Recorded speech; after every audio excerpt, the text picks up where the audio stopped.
এতদিন সবাই বোতল ছিদ্র করে করে পানি বাইর করা ভিডিও বানাচ্ছিল, আর আমি এগুলো দেখে খুবই টেনশনে ছিলাম যে এই পানিগুলা যায় ওমা ভাই। এখন দেখি এই পানিগুলো আমাদের নোয়াখালী লক্ষ্মীপুর ফেনী শহর আইসা ভাসায় দিছে।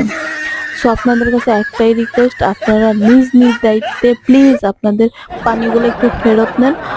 আর এখানে তো কোনো মানবতার ঘেঁটিওয়ালারা আসবে না, আমাদের কোনো হেল্প করবে না। আপনারা প্লিজ আমাদেরকে একটু হেল্প করেন। আর আপনাদের সবার উদ্দেশ্যে একটাই কথা, কেউ অযথা পানি নষ্ট করবেন না প্লিজ, কারণ পানির অপর নাম জীবন। এই এক ফোঁটা পানির জন্য কত মানুষ কত কষ্ট করতেছে, কত মানুষ জীবন হারাচ্ছে। আর একটা কথা, কেউ অতিরিক্ত আমার মতো টেনশন করবেন না। অতিরিক্ত টেনশনের সমস্যা তো সমাধান হয় না, আর এই সমস্যাগুলো দ্বিগুণ চেপে ধরে। সো সবাই ভালো থাকবেন, সাবধানে থাকবেন, আর আমাদের জন্য দোয়া করবেন। ধন্যবাদ।